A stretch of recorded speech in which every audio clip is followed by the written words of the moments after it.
You've counted every calorie, tried every diet, spent hours in the gym, and still something's missing.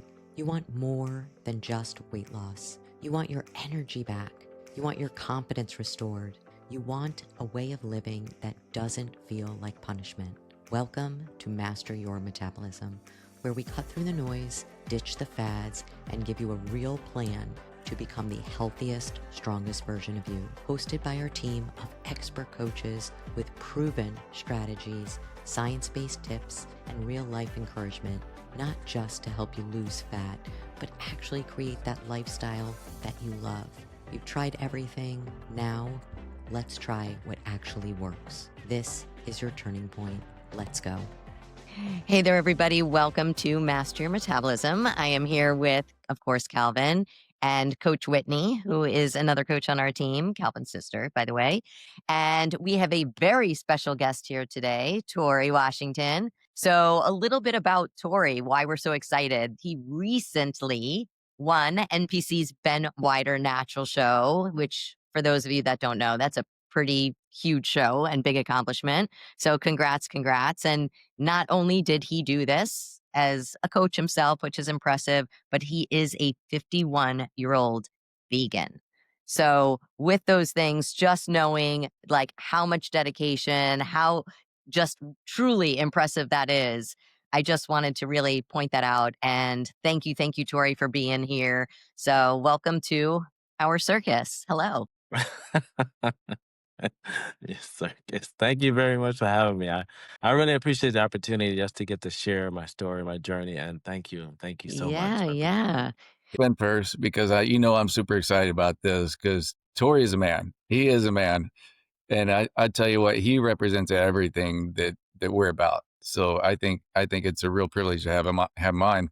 I've known him from doing shows in the past, whether he's been there competing or coaching. And I'll tell you, like you see it like a lot of competitors before they go on stage. They're jittery, they're, doing all their stuff. They can't sit down, they're posing, whatever, trying to calm the nerves. And man, he is just so chill.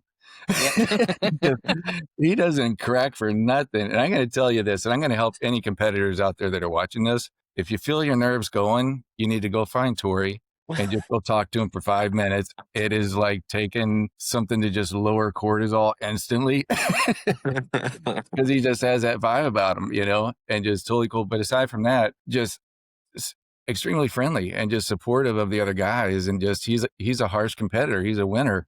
But at the same time, he supports the other guys that are there. And it's just, so he not only represents the fact that, he's vegan and 51. I mean, I think that just, to me, is just, man, it's so rare to see with bodybuilders, they get it.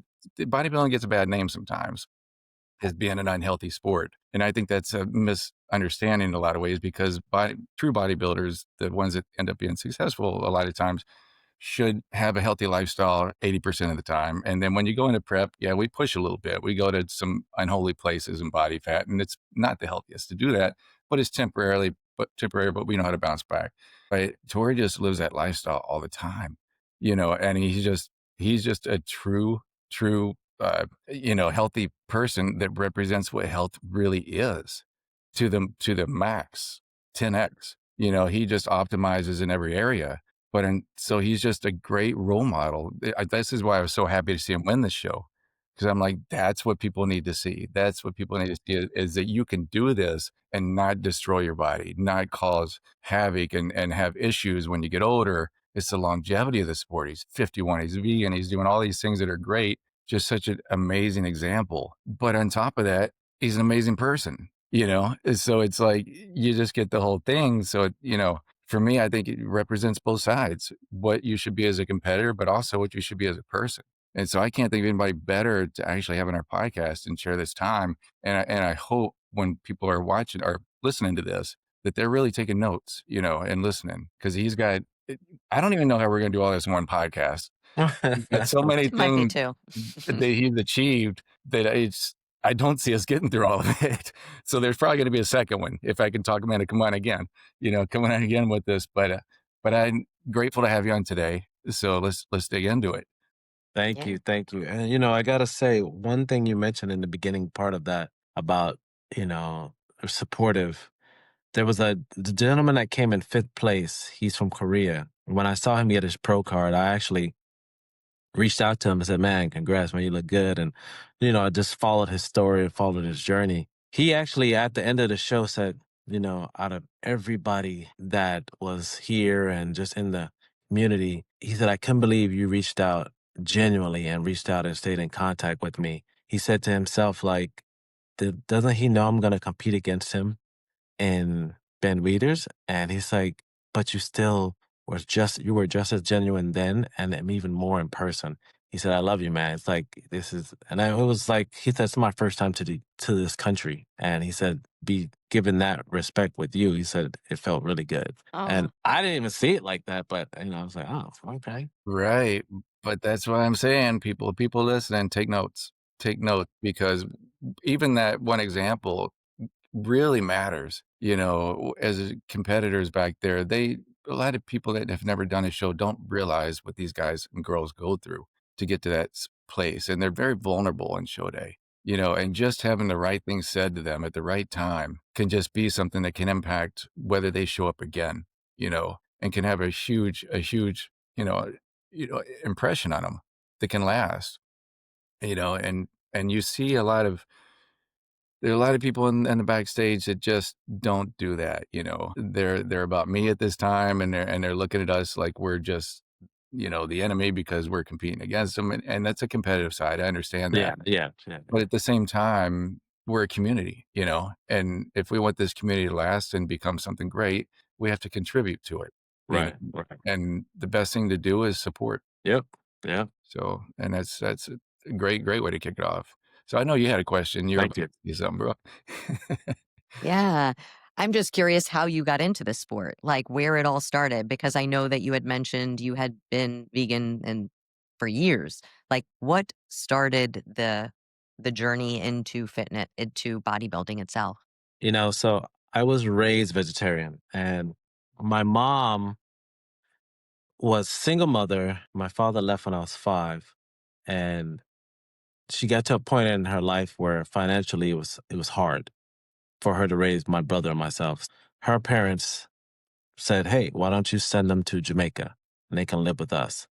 And so what we did is we moved to Jamaica. My mom stayed back and we lived in Jamaica for about 3 years. But upon moving to Jamaica, living in Jamaica was different and unique to us because we just come from Alabama and I didn't recognize the fact that we may have had accents, like country accents. So, and being in Jamaica, we got picked on a lot. Like I know I got picked on because I was very light skinned and I guess I had this accent I didn't know I had. And so I internalized that anger. I didn't lash out. And we watched a lot of cartoons. So we watched Wolverine, Superman, Yeah.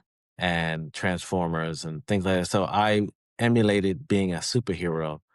And I was like, how can I do that? And my grandfather was an electrician. He had this piece of iron that he used to solder things on. And I started lifting it. I don't know why. I just started lifting it. I started doing little crunches. And I remember family members like, you have this little structure. Like you look like you're like stout and being little. And just started doing little stuff in Jamaica. And then I moved to the US 3 years later, only because my mom wanted us back and she financially was ready for us. But my grandfather really didn't want us to go back because he wanted us to stay and get educated in Jamaica. But we wanted to go home. So we went back and the picking on changed to a different style. Now we're in the US living in Florida and we have Jamaican accents. So now they're picking on us like, hey, you came from on the banana boat and da da da da da and all this type of stuff. And again, I'm like, wow. So now I really want to be this intimidating person that people will not pick on. And so I got a gym membership. Well, I didn't get a gym membership. The first thing I did, my mom got us a bench and we got a bench and one dumbbell. And I just used to do I started reading everything on bodybuilding, but what led to me reading on everything on bodybuilding? Arnold Schwarzenegger movies. I started watching his movies, then I saw how he looked, and I was like, how did he get that? And then I saw his book and the pumping iron, and I was like, bodybuilding. I need to work out. So I started working out with my bench and one dumbbell. And then eventually in high school, I got a membership at Gold's Gym. which Oh, was next nice. door. Yeah. And I used to see all the greats in there. And Yeah. I started going to bodybuilding shows and wanting with this, I wanted to compete. But I realized that now I could look like my superheroes, Wolverine and Superman, by working out. And eventually I got to a point where people were like, "Are you going to compete?" Because I was just I would stay lean easily. And I started to just go to these shows, and it was crazy because I thought I looked good until witnessed a friend of mine compete.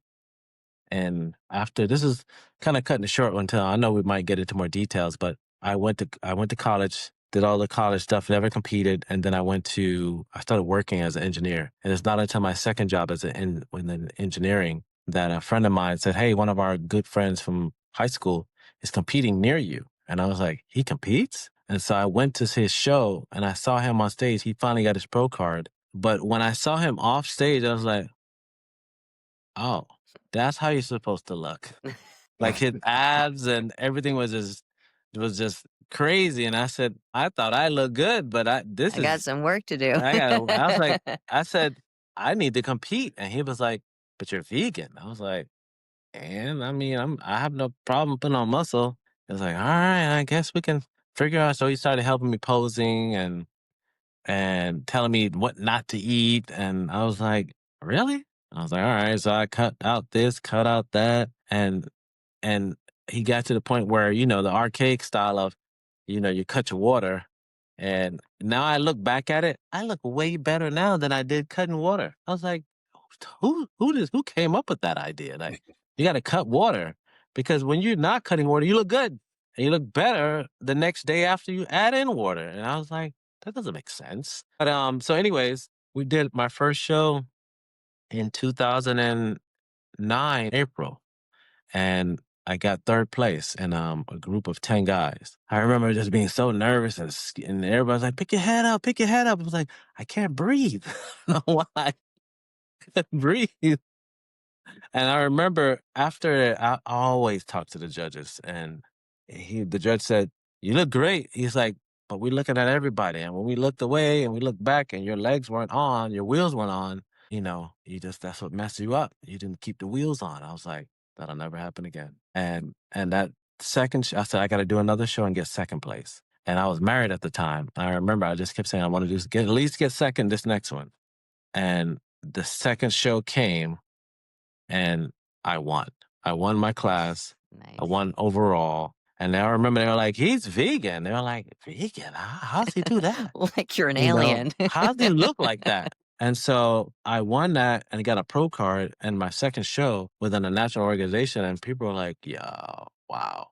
And because you have to beat people from all the other classes. It's not just your class. So I beat taller, shorter, whatever guys. And I said, "Oh, I think I've fallen into something now. This is my thing." Because the guy that helped me, it took him like 8, 10, couple years to finally get a pro card.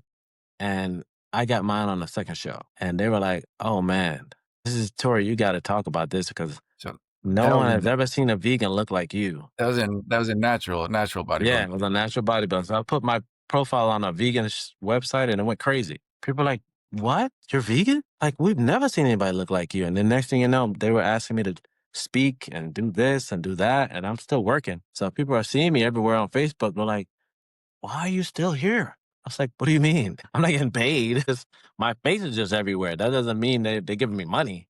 But yeah, so I got into it trying to be a superhero and, just internalizing this anger of not being able to openly, go talk bad to people about picking on me. And so that is how I stumbled into bodybuilding. That I love Sure. that. Best story, best story. Yep. There's so much to come out of that, like, Yeah. I have so many questions, like you said, but the stories, that's one of my favorite parts when I get to have somebody on here is just hearing the story, how they got into it, because it's just so many deep-seated things that kinda happen, but the big part that I see is how it turns lives around. Right. How you can find that place and that's the place you have control. When there's chaos all around, whether it's in your work or family or whatever, you have that one place you can escape to with those weights, that you just own that time. and whatever you put in is what you're gonna get back, and that's your growth, that's your place, and that sounds like that was really that for you.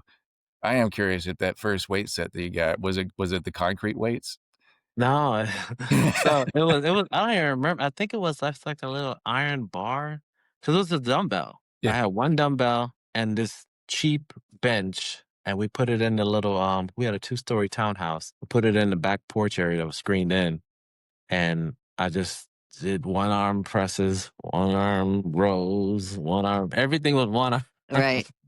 So I did that for as long as I could, and then I finally was able to afford a gym membership because I started working as a bag boy, at Well, even with the Arnold Schwarzenegger movies, that was for me, it was actually Rocky, believe it or not. Yeah, so we're right there. I mean, Arnold was bigger. I probably should have role modeled him first, but maybe that's why I still have growing left to do. But yeah, I started with the concrete weights. I did, and that was the thing, and for me, it was, my older sister would have her friends over, and they would start paying attention when I'm in there lifting weights, and I think that got me hooked. I was in, like, 8th grade, and so your story with the one dumbbell definitely trumps that one, definitely beats it. Yes. But but it's funny how we got our beginnings. But it shows, people that this is tangible for everybody.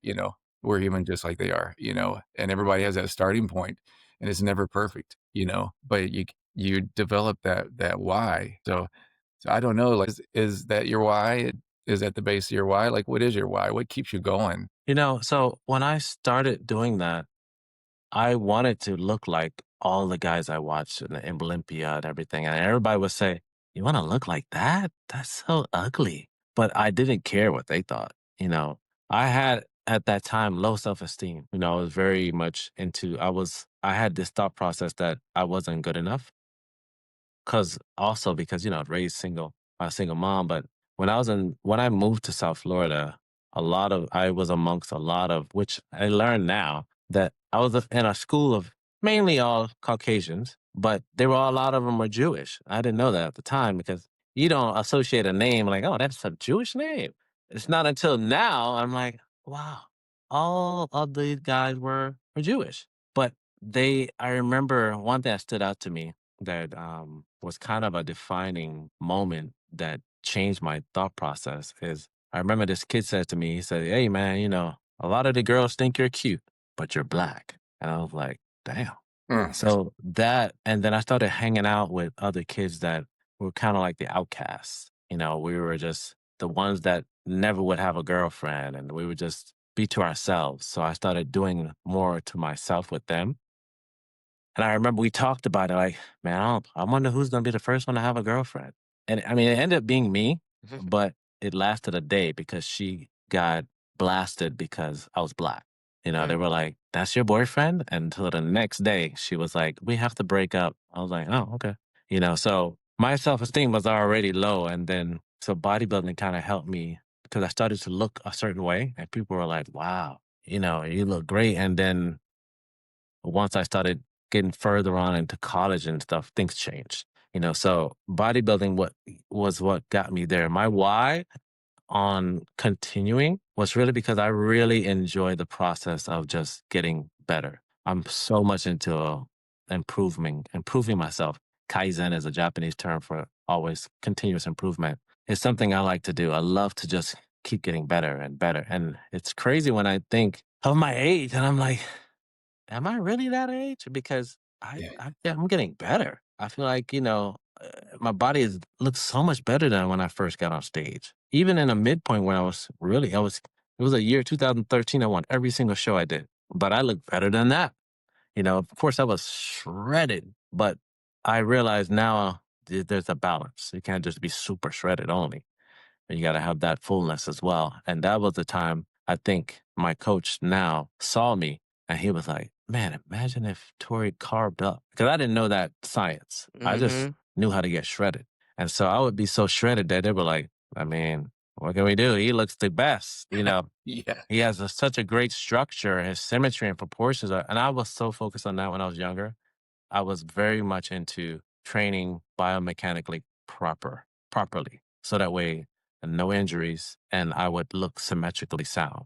because I was like I kind of picked up on that perfection of creating balance on both sides. And I was really into that when I was younger. Anytime someone asked me to help them, that was another thing too. I've always had I think it comes from my mom's background of being a nurse. We give a lot. I've always wanted to help people. And I think once society started changing to where you look at a person, you prejudge them, you're scared of them. So my helping people's changed because I would stop for anybody on the side of the road that was broken down and want to help them. But now they're like, oh, he might rob me because of his look. And so that changed. So when when I realized I could use bodybuilding to help people, it was like, oh man, so this is a calling for me because it allows me the opportunity to help more than one person at a time. It just took me time to really figure that out because I like helping people in person and seeing the result and seeing the progress that they get from me helping them. So, Tori, yeah. that's awesome. And it's so funny because in the beginning, what fueled you initially was people were not kind to you and Yeah. people were picking on you. And instead of using that anger to come at people, you made a choice. And your choice was to use that feeling in order to be able to help people, in order to be able to do things. You were part of a group of people that were outcasts, and you cling to that group because that was where you felt like you can make an effort, that you can make a difference, that you can make a change.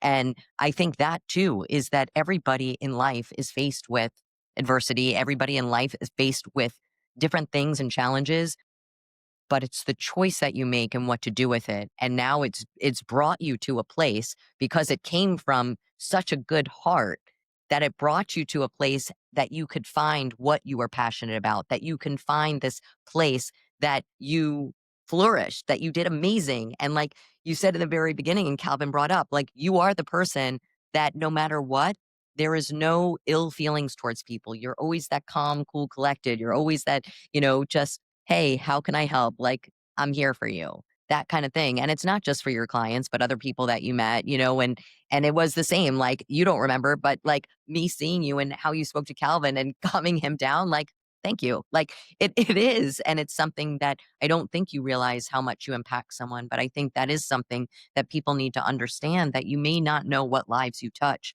And it could have been driven from who knows what, but if using what you've gone through to be able to make better choices, like, I think it's just amazing. Yeah, Thank you. Thank you. I'd like to point Yeah. out something else that he said also that is really, really key for any coach out there that's trying to make it, and do it. And it's a lot harder today than it was 5 years ago. So what his reason was for becoming a coach and doing what he's doing, he never mentioned money once, you know? His reason was to help people be better, and that's the key. And I've seen all these courses and as we were coming up as coaches, we took so many courses and I'm listening to what the people are saying it seemed like it was 80% talk about how to make money, how to do this, do that. And I'm like, well, where's the part about helping people? What can we do to be better with that? And I think for us, that was what brought us to where we are because that was our intentions. You don't know Right. this, but I ran a boot camp for 8 years and I was charging peanuts, but I did that because that was my happy place to help. Right. Right. Right. And I think it was because of that that made me successful. And I see a lot of like trainers and gyms that are converting over to online, and I'll ask them, what's your reason? And they're like, well, because you can make a lot more money. Very few have I said that gives me opportunity to help people on a bigger scale. That's the ones that I'm going to help, that I'll mentor. It's not the ones that saying I'm going to make more money, doing Right. Right. Right. and it's just and that comes from I think you have to have gone through some stuff in your life to be that person to be able to do that and be sincere. And there's no doubt. I mean, that's what's gonna bring success, Yep. because people pick up on it. They do. They know when you're having talks with them and when you're coaching, they know that you're coming from a place of true service. And you're genuine with that. So I think anybody is gonna be a client is gonna be pretty lucky, to have you as a coach, 100%. And so also about the water cutting thing. So, I knew you were gonna say something. yeah, I could go back on that because I made the same mistake. It's funny because my first show, was a natural show at the AMBF, and I was hell bent on just doing this prep myself, taking what I learned because I was already coaching at a certain level at that point, but I just wasn't coaching competitors back then. So I'm like, I need to learn this. I need to put my skills to the test, and I feel like I did well. But the thing that I did is I didn't know about the water thing. I learned that on YouTube. And they're like, okay, we'll start cutting it back on Wednesday, for a Saturday show. Yeah, yeah, yeah. Thursday, and then by Friday, you're like, you get 2 drops. You're like, Yes, yeah. and then you show up and show day, and you're like, here we go. And then you're just like flesh and bones, and you're like, I'm shredded. All right, let's go. And so I'm there, and sure enough, I surprisingly did well in that show. But I had a judge that I'm friends with to today that came up to me after the show. He's like, man, you're on point. He's like, but if I can give you one piece of advice, he's like, when you are natural, you do not cut water. He's like, because you need that water to keep your muscles full. Yeah. I never Yeah. forgot that. I'm like, yeah.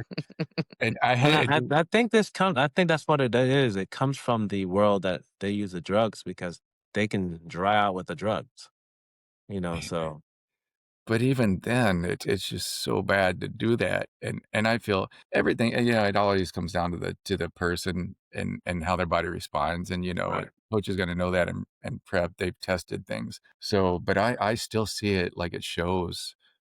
I know you do Yeah, too. You I see know. these people back I'm there. surprised that it still happens. They're still not drinking. They're not Yeah. drinking, and you're People looking are at like, them and you "You're see their drinking water?" I'm like, fat. "Yeah, I'm drinking water." And they're like, "But you're competing today." I know. Yeah. They just can't believe it. I was like, "Damn, I thought people knew that now, but it's Yeah. not." Yeah, it's something. And you see their lips like getting stuck to the top of their teeth when they can't even smile. Their smile gets stuck. So, so lesson learned, but there's still coaches doing it. They're still doing Wow. it. So it's pretty crazy. So the whole thing is, when you were looking back at your story, it still fascinates me, 51. But another big thing that a lot of people don't realize is you compete in the open class, you know, and at 51, that's already a rarity to see somebody even in the 40s competing in open, much less doing well in the open. Open is tough. I can Yes. tell you it is a tough and NPC, IFBB, it is a tough class because it's all ages and, Yep. you're going against, these guys that just kinda just naturally have that small waist and, and all that stuff, and so you don't really see guys in their 40s and 50s so much really being that competitive, in that category. They do it because we know in IFBB you gotta pay to compete masters, but you can do open for free. For free. Right. So, so of course you give it a shot, but like in my for second show, I did open.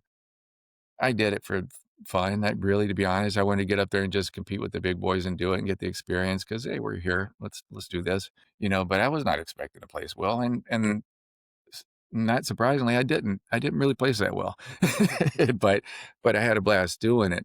But I know what it looks like on that stage when you're there, and it's really impressive. And you're top 5. You're just top 5, and to walk away with this win, at the Ben Weider, or it was like, you know, it was just a pivotal moment. I think, in my opinion, for that sport that you did this.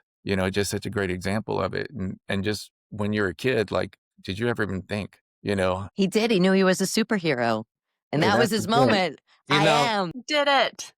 I started doing all of this, families, kids were like, Uncle Tori's a superhero. Like, he looks like and when I started hearing that, it was like touching, like, wow, they all see me as like a superhero because of how I look. And they're like, and when people find out my age, they're like dumbfounded because I even remember being 38. My clients all thought I was 21 or 22. They were like, what? You're my dad's age? Because I was training them, That's always fun. but they didn't, they never, they just, I guess the energy, the vibe or whatever, they just never saw me as that person. When I started doing the open classes and stuff, even those guys were like, you're going to masters for what?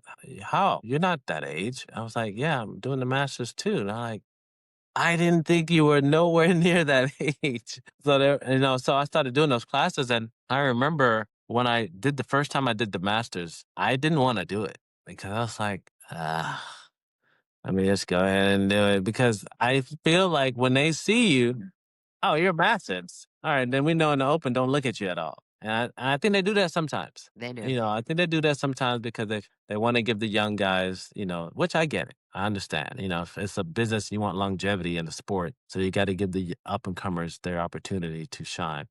You know, even if some of the older guys look better or even just as good, they still want to keep the sport, you know, young. And so it just took a while for me to finally do it. And now I don't know if you know AJ, but I talked to AJ and he was like, "Man, Tori, we should have done this long time ago because they still pay, and I could have been making money this whole time."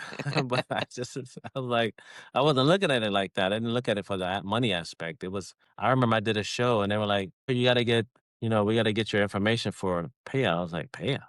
Oh, I didn't know I was getting paid. I was just doing it, you know, because I enjoy the competition and I like to showcase to people that you can still, you know, live your dreams and desires that you have, whatever it is, and continues to do it. That's one of the reasons I never went into this like I'm vegan.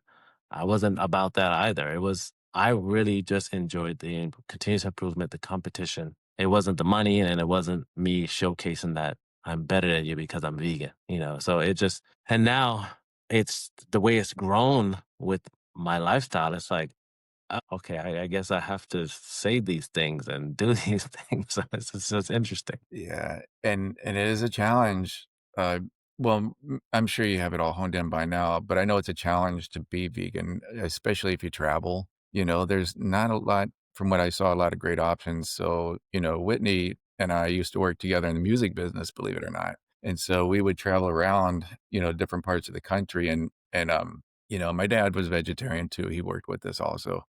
And, so I would see it when we would go from place to place, and I would see that they would have to kinda settle for what was on that menu, and sometimes it would just be, lettuce, you know?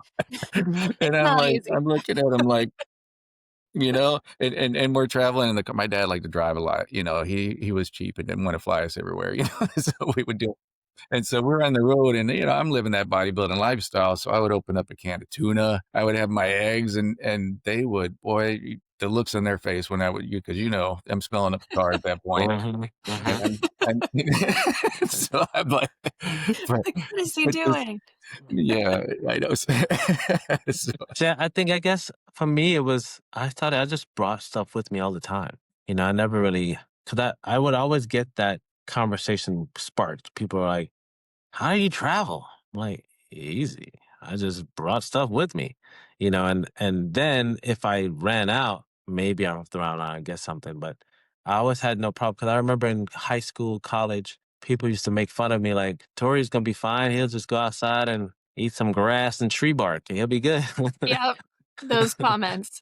But I used to laugh at them, but now they're like, I should have joined you because now I'm struggling. I got this issue, that issue. One of our friends just died at 48, and another person who lost limbs for diabetes, you yeah. know, and they all realize now, like, man, our lifestyle is what did this. You know, now we got to take care of ourselves. And they're like, look at Tori. Tori's over here looking 35 and on stage with young guys. And not But just looking, but feeling good too. yeah, You know, 'cause that's a you know, big part of it. that's why I say sometimes I'm like, my birth certificate right? Yeah, Because it doesn't make sense. they lie. You're starting to feel like a vampire yet, maybe? Yeah, But man. you I know, mean, you can't say you're a vampire because vampires aren't vegan. We know that. that's true. So hard to get around that one. You're creating your own space on that one. I'm the vampire that needs chlorophyll. Yeah, exactly. So Whitney, I know you grew up with that in high school. Like, what's some of the stuff that you would hear? Oh, yeah, I mean, it was always like, "When are you gonna go eat a salad?" Or yeah, and especially when you're, like, younger and in high school and the kids for no reason because, like, I wasn't running around, like, just screaming that I'm a vegetarian. I changed over from meat eating to doing that because of, like, health reasons, personal reasons, but, you know, it would come up because I was eating food that was different than people, but, you know, kids would threaten to throw hot dogs at me or like, I'm going to throw chicken nuggets at you or sneak meat into your food when you're not looking. And I'm like, what? That's crazy.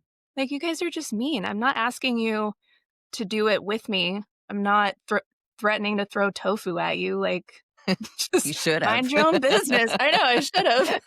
You're just different. That's all. They're like, Right. why you got to be different? Yeah. And it's, I think it kind of goes hand in hand with anybody who's really making that effort to better their health. Other people are threatened by it because whether you're vegan or whether you're kind of changing to counting macros or on a weight loss journey, like people are going to give you, I think, a hard time because they don't understand it and it threatens their lifestyle. Yeah, which is weird. Like, how is it I know. threatening?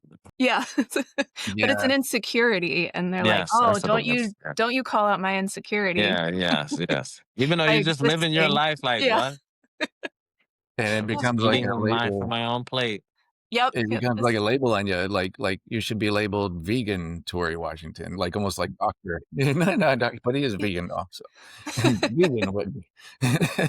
Yeah, but it's just like all of a sudden like this big like yeah, in people's yeah. faces and So it is. It is, but there's definitely struggles to the person. I think once you get the handle on it, and both of you kind of coach on that. So, but once you understand it, you know how to kind of put things together. It just becomes like any other diet, I would imagine. But that is I do believe you need to know it. Yes. And I believe, in my opinion, I think that's where some people kind of miss the boat is they don't understand the diet fully and understand, you still need to get a lot of protein. So like your protein, Tori, like how do you, do you do it like macro based? Is that how you're doing it? Cause I know like most of the veggies come with carbs. So when you're in prep and those carbs got to come down, like how do you manage that to get the protein in? Like how do you set your protein goal? Is it higher? Like how do you kind of budget that in to be able to get that total lean stage look? So I'm probably going to say something that's going to put me in a superior genetic elite category because I never did that. So I'll tell you what happened. So when I started bodybuilding, it was all about understanding the fact that I just my calories need to get lower. That's all I did. I didn't really track anything. I didn't really, look into, I got to get a lot of protein. I knew protein was a thing, but it wasn't a thing for me. I didn't do shakes. I didn't do creatine. I looked at those things as being unnatural because I didn't understand them. But I looked at them like, I don't want to do that. I just want to eat food. So for the longest, competing from 2009 until about 2017, I didn't do any amino acids. I didn't do any creatine. I didn't do any protein shakes. And so it's not until I think once I looked at it, I said, let me see how much protein am I getting on a regular basis. I was getting 50 to 100 grams, right? On a regular basis, competing and winning and doing well and That's looking crazy. like Yeah. an anomaly. So when I hired Cliff Wilson to help me compete as an NPC and do IFBB and all of that, Cliff, of course, is a coach that is based on macros. Yep. And I had heard about macros and flexible nutrition and what did they used to call it? Not macro, they called it something else. Oh, just Flexible, I guess flexible dieting. Yeah. if it fits your It's your macros. macros. IIFYM. Yeah. Yeah. Not a I big remember believer in that. And I one. was like, huh. When I looked into it, I was like, that actually makes sense. Because It makes sense eat, with the vegan diet, but when you yeah, Not with the with a garbage. vegan diet, no. right. But because I eat everything, I don't eat, just only eat this. I eat black bean chips. I eat pita chips. I eat, tofu. I eat seitan. I eat this. I eat beans. I eat rice. I eat potatoes. I eat all of it. Bars. So I didn't think you had to be so rigid and only eat this. Like in the other world where, man, tilapia and asparagus, that'll get you shredded. Like, what? No, bro. That's just food. It's just the nutrition. It's the nutrients that you're looking for. And so once Cliff was like, all right, macros here, I was like, bet. I just basically went to the sources of vegan foods that had more protein in it. And then I started to add in shakes. And he asked me about creatine. I was like, I'll give it a shot. And so I started taking creatine. So only thing I changed was creatine and protein shakes. But I ate anything that was vegan, whatever it was. It didn't matter that, because a lot of times I think, and then the carbs, because tofu doesn't have that much carbs. Now the newer one, which is the fava bean tofu, really doesn't have any carbs, right? And so I always got that argument. Oh, you got to understand it and research. I never researched. I just ate, and I think we as a society complicate anything, whatever it is. If it's something I don't know about, I got to overcomplicate it. But if you look at your life, like, for example, I think I was using this as an example. Like, if I got me and Anthony Hamilton traded places and they taught me exactly how to drive the car just like he did, and we never got the same wins, but I know everything he does is it mirrors at the car. Is something else. It's not, because I think my point is we overcomplicate. Take that one. We overcomplicate everything when it comes to nutrition. And I also never looked at it as a diet, because diet to me is a 4-letter word that we shouldn't even use. Correct. Because when you jump on a diet, you can know what? You can get off a diet. Yep. And diet, the first 3 letters is die. I'm not looking to die. I'm looking to thrive. I'm not ready to die yet. I'm ready to thrive. And so that's how I look at it. I don't look at it as, because I know I have some people that was like, oh, I need to know what to eat. And I was like, you really don't have to do that. You just have to see how your body responds to certain foods, because everybody's unique when it comes to what they eat and how they eat and how their body responds. So that being said, when I was married, my ex-wife used to be very angry that I could eat so much carbs and be super shredded, and she would have to cut back. She'd be mad at me. I'm like, what do you want me to do? Because she competed at the time too. I got her to competing when she started. She went to my second show. First, she went to my first and second show. And on the second one is the one she was like, I prayed for you to win because I just wanted you to win, and I won. And that made her decide to start doing them too. And we had total different metabolisms. I was able to 600, 500 grams of carbs and shred it, because I actually had carbs as my main source of food than protein. It's not until now where it's just changed. And that could be just because of age, but I didn't have to do the high protein thing to go into, and I would get on stage and how they pose you. I would always get better and better and better. Everybody else would fade. And that's something that the coach told me one of the judges told me this past show. He was like, we kept posing you because the other guy started to fade. You got better. He said, you just kept getting Because of the tighter and carbs. tighter. And ironically enough, this show, I didn't carb up. So, I didn't carb up like I normally do. I carved up Tuesday, Wednesday, and then we went down. And I came in more flat because I've been like that all my life. And I didn't realize it until now. We started to see this is what they like. They actually liked because I've always been conditioned. Condition for me was easy. It was maintaining fullness. And so, but imagine, I'm super conditioned with high carbs because I didn't look at protein as my thing. And I did bodybuilding kind of differently. And so now, that's why I said, I have to realize I'm not at 1%. I'm like less than that of the type of body types out there that I can do this. And so once I recognized it, I embraced it, because at first I used to not embrace my uniqueness because, I had that low self-esteem issue. And then people would say, you are blah, blah, blah. And I would be like, oh yeah, thank you. But I didn't embrace it. Right.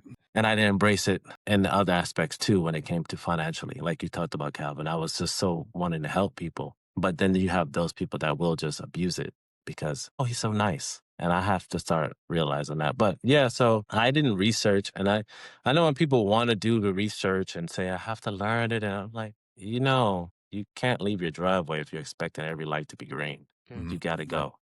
Well, I like that. You got to just go. I write Just go that do down. it. And a lot of times something I heard the other day that made me make a post, but I think I didn't explain it properly, and I think it went over people's heads. It's like we should do things that challenge us every day. And I think a lot of times we don't. We just want to be comfortable. And, no growth comes out of just being comfortable. Yep. And when I say challenge ourselves daily, So I looked at it as this is kind of controversial. To eat animal flesh for protein is a majority choice. So it's not challenging because everybody's doing it. So you're going to just follow what everybody else is doing because you realize that that's comfortable because it's easy. It's easy. So to step out of the easy track is a challenge. So most people don't want to do that. So they will look at it as, I got to research and figure out how that works. Clearly, it works because I'm right here. I've been at this thing for over 30 years. So. Yeah. I said something about it the other day. I think most people didn't get it, but I do sometimes when I know that I'm going to say something controversial, which I don't really do it to be controversial. It's more so just to kind of explain it in a way that people can see something from a different angle. Yeah. And I just need to get better at presenting that package in a manner that it's received where people will, let me open it and look into it. Because, if you receive a package that's damaged, you're not going to look at it. You're going to be like, return. But if the package comes in a way that you like it, you'll open it and receive it. So I just need to get better at doing that. So, yeah. I think, I think it's just your actions speak for themselves. People can't argue that now. When you hit the point that you hit, there's no more debating it. They know that you're onto something, right? And I'll tell you this, because I know we don't have a lot of time, and I want to touch on some of the things that you got coming up. But I'll end this segment with just saying that I think that what the judges said about you on the stage is a good analogy for what you've done. Is that while those judges were working you guys harder on the stage, all the other guys faded where you got better. Yep. And I think that sums you up. In my opinion, I think that's what the takeaway is. I like that. Yeah. Cool. Very nice. So on that note, we know some of the things that you've done. Tell us what you got coming up in the pipeline. So I have actually a book proposal that I've been having a hard time getting it published because I think the manner in which we chose to present this book, they said one of the bounce backs or disagreements came back was, you're not like The Rock or that high of a celebrity to come up with a book like that. And I beg to differ because I remember my first job, they were like, you're going to have to cut your locks. I was like, no, I won't. I said, I don't bow down. I go at it, whatever's going to happen. I got a job like that. It was the first engineer at this Japanese company, and I had my hair. And so if you see, I still have it.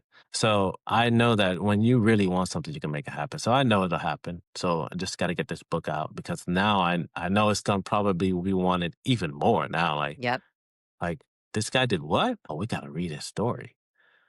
So it now has now the book can have an even better ending. Absolutely. You know what I mean?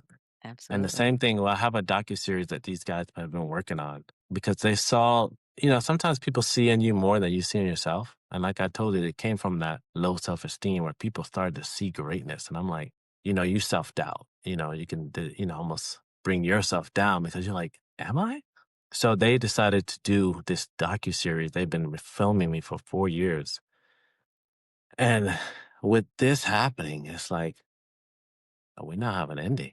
Like we have an amazing ending to this Nice. story, like this journey. Because Calvin, you do this and naturally, I never would have thought it was possible. But I said after my mom passed, I was like, someone even mentioned, they said, your passing of your mother is now an opportunity for you to really shine. Because now all those things that you were brought up with her, now it's time for you to become who you were supposed to be. And it was hard because I didn't, you recognize the sacrifices it was tough because when I had to do the eulogy, I started going over there on the plane. I started crying. I was like, dang, so you think about 9 months, they carry you and then they take care of you and they make sure that you get to be who you need to be. Right. So sorry. So I dedicated that win in Las Vegas to her and then this one as well, because I know her birthday was coming up December 17th. It's just, that's, yeah. So I used that because I knew that she was there and she could never go to a show because of her religious beliefs. Worship for her was on Saturdays. And, all our shows are typically on Saturdays. So she was there, but not in the audience, but she was there, So yeah, man, this is, it's it's an amazing time in my life when I see that I'm going to the Olympia. Like that's the epitome of bodybuilding, Yep. the top of the top, and doing it in 51 and vegan. I mean, I didn't even care about it. It wasn't the 51 and vegan. I was like, well, I'm just happy that I can't believe I'm getting there naturally, Yep. because I still have people to this day see me in person like, you're not natural. Like, really? What do you guys see? I don't even eat a lot of protein. But no, but You don't know, man. but Calvin, I do Send me now. down to force Like creatine down my throat. You ain't telling me I'm not natural. I do now, because with Cliff it's different. So I'm doing about 180, 190 grams of protein. But I feel great. Yeah, man, I tell you, I think that really hit home. I think with everybody in this call, that last part I think hit home. So so I mean, is the Olympia coming up is I mean, it's just one thing after the other, and like you said, I don't think your focus wasn't to flex that you're vegan or maybe older than these guys. Your flex was just to keep going and just keep improving. Yeah. And man, you freaking did it. I know, man. It It hits me in ways like, wow. Because I did another podcast before this, and it was like based on men's physique, and they were like, "Man, you were the highlight of the weekend, bro." And I was like, "What?" Like, yeah. That's all everybody was talking about. Like, I can't believe, like, you're the rarest of the rare. And I was like, wow, So You are and in a lot of I have so ways. many. What's that? You are in a lot of ways. Thank you, In bro. so many Thank you. ways. Well, Thank it's the thing, and to kind of go back to why I was so excited to have you on the podcast is because of that. Like, many people have won that before. Many people have, but how many are Yeah. remembered really? So it's important to know that, like, it's not always just what you achieve; it's how you're going to be remembered on how you achieved it. Yes. And I think that you just nailed everything that is, and so this was why it's. Like I said, I don't think we could have had somebody better in the podcast, Thank you. because that's Thank you. a huge message to get across. 'Cause nothing's going to be perfect in life. You can't expect to have green lights the whole way. You got to fight through it, and you do it, and you got to stay true to who you are, and you got to just not focus on winning all the time. Just focus on improving, and you'll be that person that's defying the odds, Right. and ended up at the top. So I don't think any kids are going to pick on you anymore. I'm pretty sure. You can have any accent. You could have a Swedish accent right now. And I think you're good. You're the superhero now. Yep. You are that. So more importantly, and probably one of the most important questions I can ask you on this, since we're wrapping up, is I know about Schwarzenegger movies, but what was your actual favorite '80s movie? Like, if you had to go back, it doesn't have to even be bodybuilding related or anything. Just an '80s movie that just kind of stuck with you. Oh man, I mean, Transformers. Yeah. Man, I can watch that all the time. I was thinking Arnold, because Commando was one of my favorite ones. Yeah. I can watch Commando anytime and it comes on, even though it's like corny. When you look at it now, you're like, that was so corny. It was Like, what? funny. That's all of it when we watch movies with the kids and they're like, what is this? And I'm like, listen, this was like some really good stuff back in the day. It was the stuff back in the day. You can see the special my effects. God. Like, yeah. We didn't use But computers. Yeah. But I love the anime version of the Transformers. Like, it can't be beat by the new ones. Yeah. To me. No, right. Yeah. Watch it over and over and over. So I yeah, know. that was Absolutely. one of my top movies. I was in there, and I can't wait. Like, when they bring this Michael Jackson out, it's gonna be wild. Yeah. Cool, man. Well, I appreciate this. I really do. I mean, you definitely didn't let us down today. So that was Yeah. that was a really good one. So, Brooke, you're gonna have all this Yep. information in the bio and Yes, everything. yes, So, yes. I'm going to have all the information so you guys can find Torre, learn more, and just stay tuned to watch him in the Olympia. And I can just tell you, and that, like what Calvin was saying, it hit all of us because Whitney and myself both lost our mom, and definitely Wow. know that she is absolutely going to be there watching you, and so happy for you, man.